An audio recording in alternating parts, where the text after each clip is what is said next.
Mga kahuan, panoorin ang video na ito upang alamin ang pinaka-latest na balita tungkol sa lagay ng panahon at bagyo. Update today. May binabantayan nga tayo na low pressure area na nasa labas pa ng ating Philippine Area of Responsibility. At ito po'y huling namataan sa layong 590 kilometers kanluran ng Bacnotan, La Union.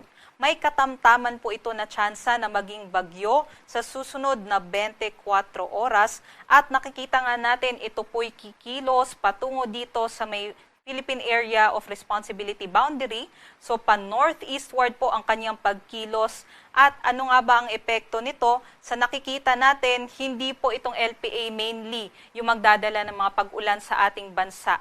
Ngunit, hihilahin po nitong low pressure area na ito yung ating habagat patungo sa may northern and central Luzon area. So expect natin within the next 2 to 3 days, meron pa rin katamtaman hanggang sa malalakas na mga pag-ulan dito sa northern and central Luzon. Ngayong araw po, yung habagat pa rin yung nagpapaulan sa malaking bahagi ng northern and central Luzon, maging sa may kanlurang bahagi ng southern Luzon area. Para naman po sa rainfall forecast natin, maaari po yung 50 to 100 millimeters of rainfall. Itong ganitong level of rainfall, maaari magdulot ng mga localized floodings. So doble ingat po, lalong-lalo na doon sa ating mga kababayan na nasa susceptible areas, yung mga nasa low-lying areas, maging doon sa mga kababayan natin na malapit sa mga tabing ilog. Ito po yung mga lugar ngayong araw na maaaring makaranas ng mga 50 to 100 millimeters rainfall sa may Ilocos Norte, Ilocos Sur, La Union, Pangasinan, Zambales, Bataan, sa may Tarlac, maging sa may Pampanga.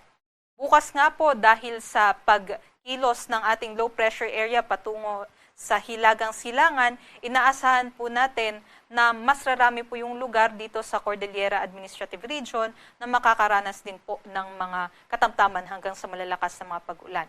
So, sa Ilocos Norte, Abra, Ilocos Sur, maging dito po sa may Benguet, La Union, Pangasinan, Zambales at Bataan, maaari pa rin po yung mga pagbaha at pagguho ng lupa, maging dito po sa may Batanes. Para naman po sa kalagayan ng ating karagatan, wala naman po tayong nakataas na gale warning sa ngayon.